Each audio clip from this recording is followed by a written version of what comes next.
About a month ago, our worship arts team gathered in this very sanctuary and also on our virtual campus. We were meeting together, and we discussed Thanksgiving 2022 and the reality that because here on Alluvial Ave campus we're still masked, that our traditional bread and grape communion that has taken place every Thanksgiving for decades would not be possible to have safely. And although in the beginning of December, I am happy to report we will be moving to make masks optional in the sanctuary and inside. That's a decision that the staff, the Board of Trustees, and also myself all have agreed to. Today, we still have our colorful face coverings. And so the worship arts team, your worship arts team, thought back on what makes Thanksgiving, although for many indigenous peoples it is a national day of mourning because it is the beginning of a genocide. But how could we celebrate Thanksgiving? And our conversation went to traditions of family, of friends, and of food. And so your worship arts team and Stolen Thunder and Mindy offer Thanksgiving, friends, family, food.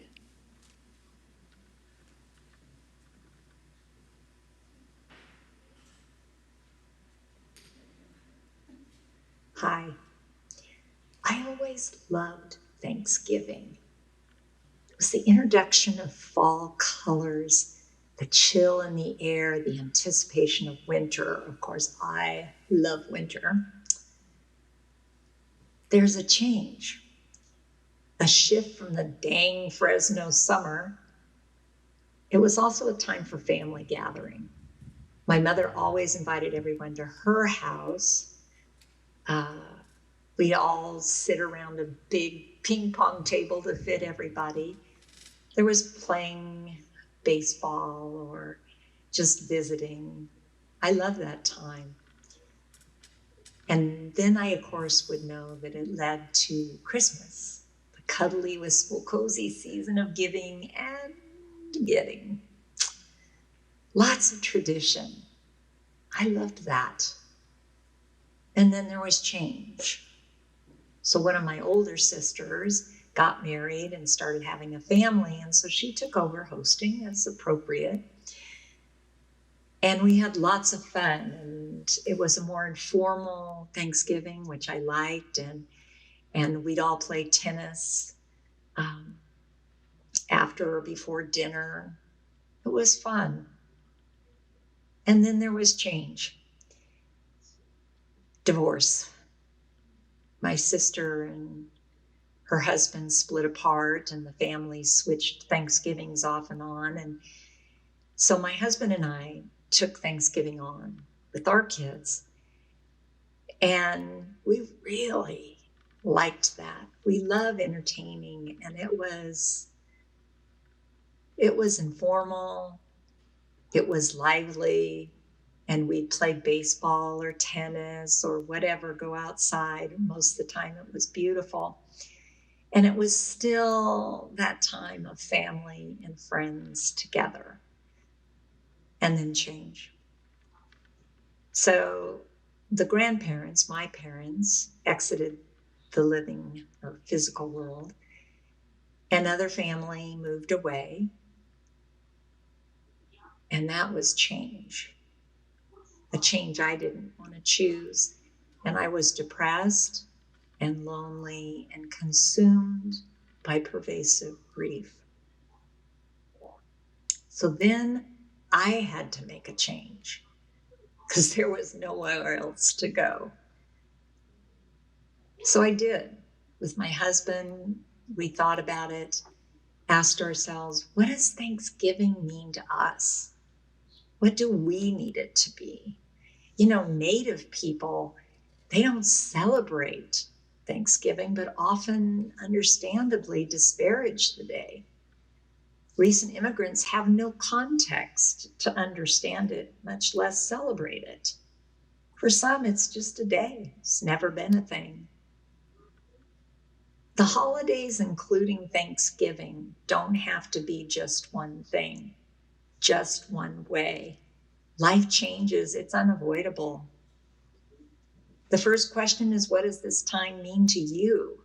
And second question, how do you want to make a change that reflects that meaning? And it's good for you and those close to you. This way, you can find a way to navigate through the expectations and changes to a place of peace, maybe a place of giving or sharing, and maybe even a place of joy. I know my husband and I found that, and I hope you do as well. Happy Thanksgiving to you, and whatever form that may take.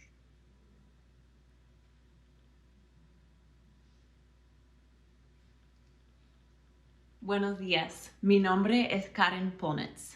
Good morning. My name is Karen Polnitz. Welcome to our table. As a time of great feasting and festivities draws near, I am so grateful to have the opportunity to share with you one of my favorite Thanksgiving traditions. After my family moved from Oakland to the Fresno foothill town of Coarsegold when I was 12, we didn't have any extended family nearby.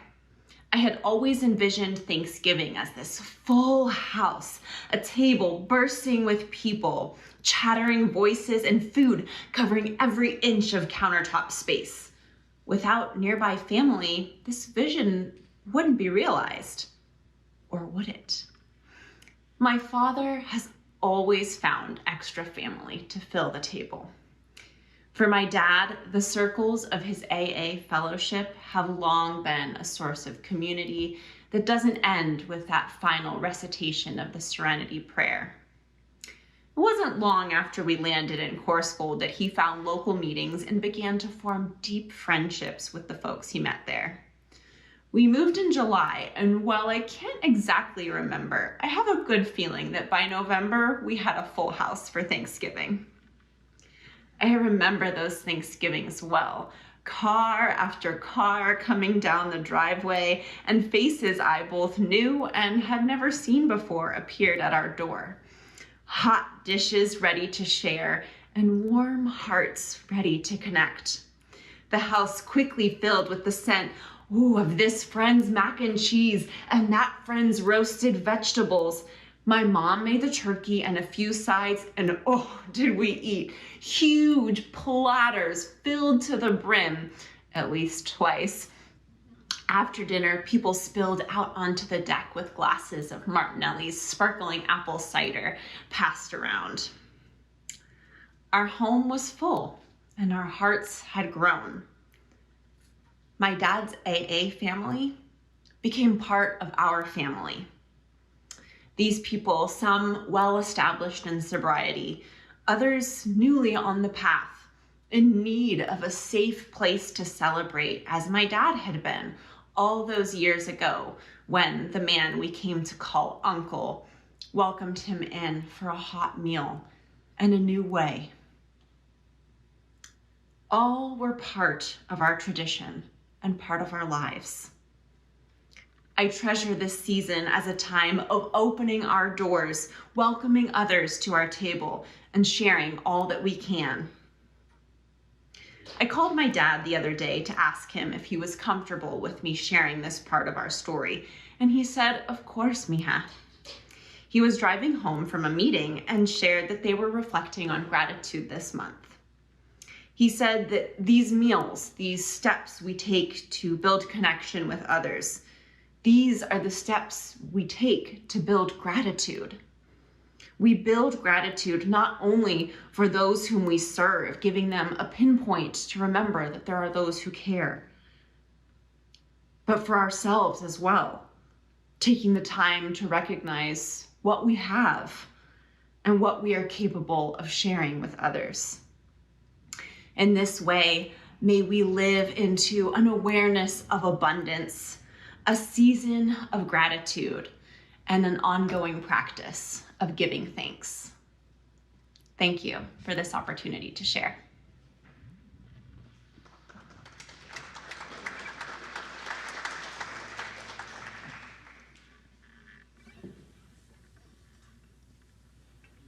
Two.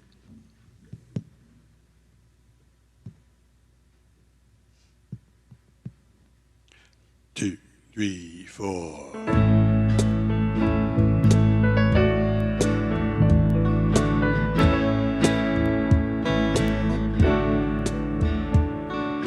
Grateful for each hand we hold,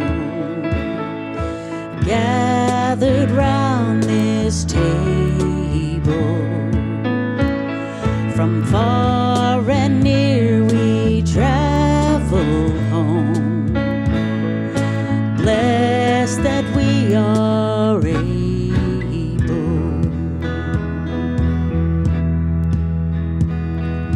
Grateful for this sheltered place, with light in every window. Say welcome, welcome, share this feast. Come in away from sorrow.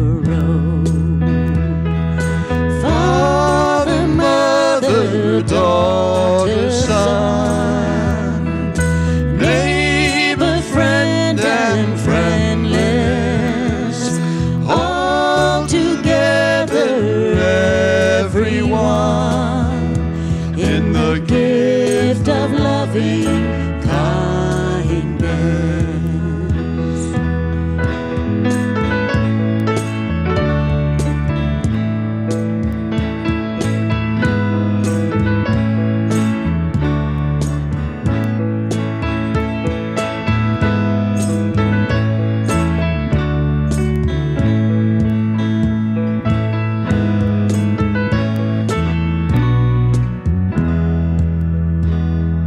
Grateful for what's understood and all that is forgiven.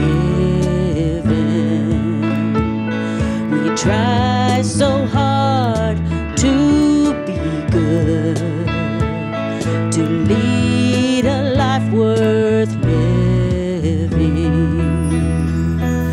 Father, mother, daughter, son, neighbor, friend, and friendless, all together, everyone, let grateful days be endless. Grateful for each hand we hold, gathered round this table.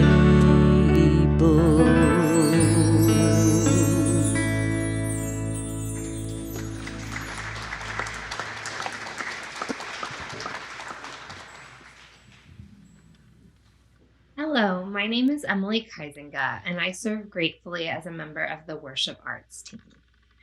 I'd like to reflect on one dish in particular, which I feel perfectly illustrates our family's Thanksgiving traditions and how they've evolved over the years, in a story that I'd like to call A Tale of Three Stuffings. The Thanksgiving morning of my childhood brings back visceral sound and smell memories. My mom woke up early and began preparing the stuffing that her mother made so that it could go into the turkey and the turkey could roast nearly all day. My maternal grandmother's stuffing is very 1950s. Boxed breadcrumbs processed into dust, mixed with blended celery, a smell I can close my eyes and almost taste, and then mixed together with the stuffing mix packets from the box. All of this is stuffed into the bird and then comes out almost as a sliceable loaf, a smooth brown concoction that is very sentimental to my mother and which I've never really enjoyed, if I'm being perfectly honest. Still, the smells of the celery and spice mix alongside the sounds of early morning food processor are sentimental and were accompanied by the sounds of the Macy's Thanksgiving Day Parade, which my brother Jacob and I would eagerly watch Thanksgiving morning in the next room as my mom blended away. As my brother and I entered our teenage years, early morning blender sounds became less nostalgic and more bothersome. And as we went away to college and grew into fiercely independent adults, we shared more openly about our dislike of our mom's stuffing and insisted that if she did continue to make it, it should at least be cooked outside the bird for food safety reasons. Mom complied with this request, but showed no signs of changing her recipe. Why should she? Her stuffing tied her to her mother, who passed away a few years before I was born. After all, the holidays are a lovely opportunity to remember and honor those whose figurative seats sit empty at our table. At the end of my college years, I met, as my paternal grandmother would have said, a really nice fella named Tristan. Our relationship soon turned fairly serious, and I was invited to celebrate Thanksgiving with his family. There, I was introduced to gran stuffing. Tristan's gran, who passed into the mysteries of death in June of this year, was a warm, mischievous, and generous English woman. Her stuffing was what I considered to be quintessential: cubed breadcrumbs mixed with sautéed vegetables, sausage, and sage, full of fresh flavor and texture. Delicious and comforting. Technically a dressing, since it was prepared outside the bird. No thank you, salmonella. It became my new favorite, and I asked Gran for the recipe. Like so many grandmothers, she insisted it wasn't a recipe, just a little of this, a little of that, but then surprised me one day by mailing me a handwritten copy of her recipe, which I was touched by then and is all the more meaningful to me now that she is no longer with us. I brought gran stuffing to my own family's Thanksgiving the following year, and now we had 2 stuffings on the table. Finally, enter Amanda, my brother's wonderful partner who we met in 2010. Amanda completed our family perfectly. Now Jacob and I both had partners that balanced us and helped us grow into better versions of ourselves. After a few years of being included in the Johnson Sachs Thanksgiving festivities, Amanda showed up with her own contribution, cornbread stuffing, which she lovingly made from scratch and wanted to add to the mix. Adding 2 partners meant more than additional recipes on the table. Thanksgiving with our family became an every other year event so that we could alternate between families each year.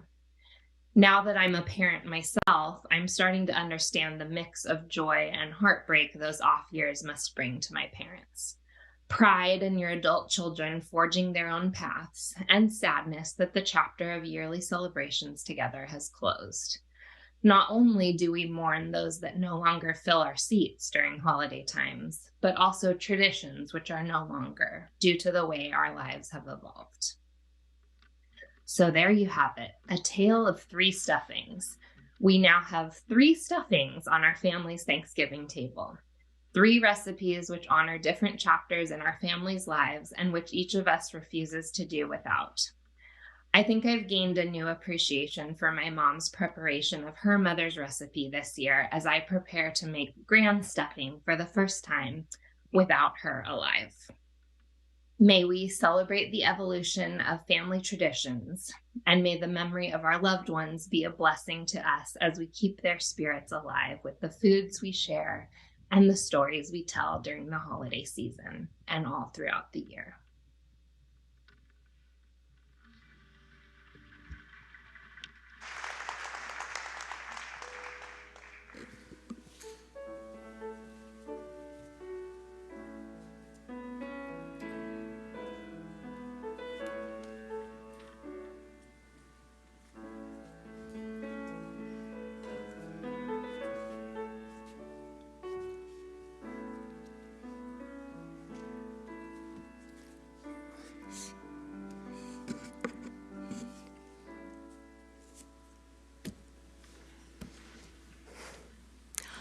I approach my topic this morning with considerable trepidation, even anxiety, because it is suffused with passionate emotional intensity.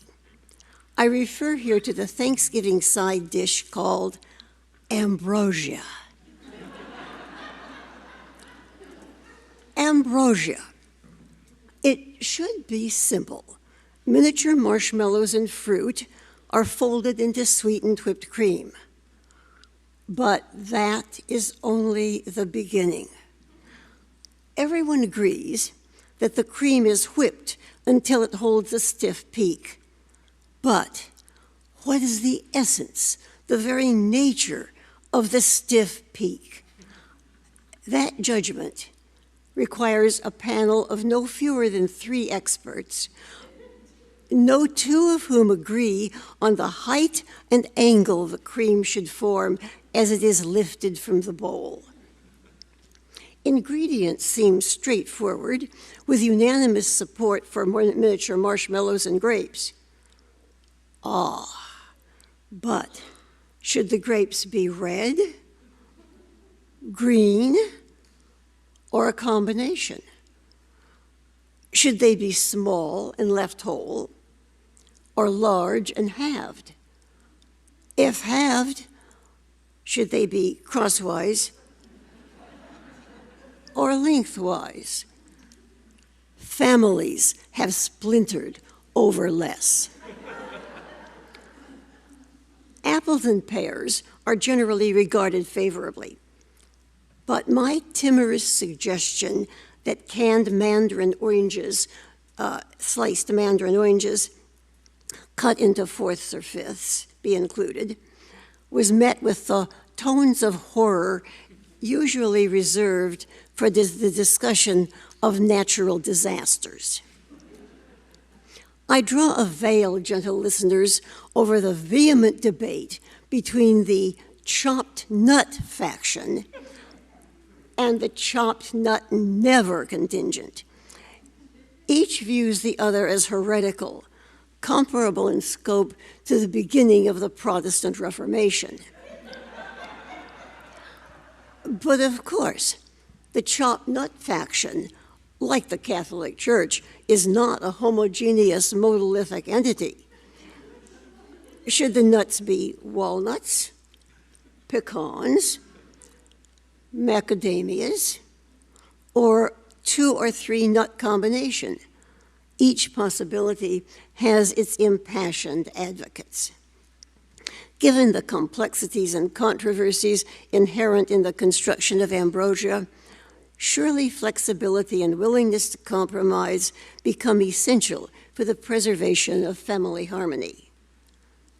May you all enjoy the Thanksgiving dinner you choose, including, possibly, a harmonious, delicious ambrosia.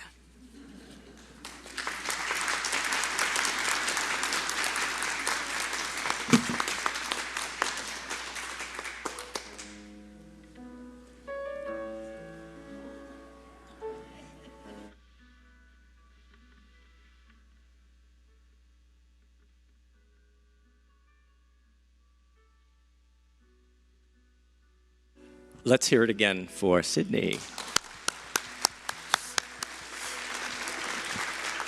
Before we go to Elk Grove for our final reflection, I think we all need just to stand up for a moment, stretch a little bit. It's almost like dessert, you know, you have to get up and move around before dessert on Thanksgiving. And let's sit back down as Ida shares her traditions, our final reflection.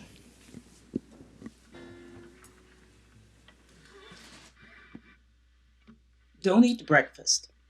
Loosen your belt. It's time to hear about Thanksgiving dinner traditions. Now, I could talk about the tradition of the 10 to 20 pound turkey, depending on what my mother could afford when I was growing up. Cornbread stuffing seasoned with sage, salt and pepper, green peppers, onions, and turkey liver. My mother would cut the turkey liver into little tiny pieces, that you could hardly see. So we wouldn't notice, and we would eat it anyway. And the cornbread would be just a little bit healthier. I don't know, my parents had a thing about the value of liver. When the turkey was cooking, I could smell the sage and the cornbread stuffing first. Or I could talk about the tradition of my mother getting up early in the morning, 4 o'clock or so, to get the turkey started so that it would be ready by noon with the rest of the food. I could talk about the tradition of a coleslaw my mother made using a very special recipe. No, I'm not going to give you that recipe right now, but trust me, it's the taste by which I measure every other coleslaw I eat. I could talk about the tradition of the green Jell-O salad my mother would make using Jell-O, 7-Up, and applesauce. She'd serve it with a dollop of mayonnaise, and for some reason, that made it special. Or I could have mentioned the tradition of the jellied cranberry sauce that my mother would only serve at Thanksgiving dinner. And those traditions wouldn't even talk about the desserts. She'd start cooking on Tuesday. Old-fashioned peach cobbler, pies, cherry, mincemeat, sweet potato, of course. Or the tradition of serving lots and lots of cookies as part of that dessert. Chocolate chip, oatmeal, peanut butter, and sugar. So when we finished dinner around 3 o'clock or so, we were incredibly full, but at the same time, waiting for our stomachs to settle so we could start part 2. I want to talk about the most amazing tradition, and that was the post-Thanksgiving dinner walk. Yes, walk. We'd have to bend over, which wasn't easy, put on and tie our shoes. This tradition was in Omaha, so in addition to the shoes, we had to find our coats, gloves, scarves, and hats, and bundle up. And sometimes it would be really, really cold. Then we'd take a 45 to 60-minute walk around the neighborhood. My mother didn't take health classes or learn about the latest ways to exercise, but she was a walker. And one tradition that she created was this after Thanksgiving dinner walk. Our family strolling, walking, and talking together was the biggest, most wonderful tradition of Thanksgiving.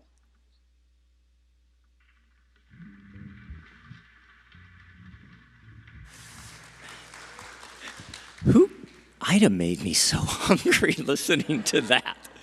One last tradition that many of us remember from our childhood, and for some of us it may be the first time they sing this. I invite us to rise in body or spirit and join in singing the Thanksgiving classic, "We Gather Together."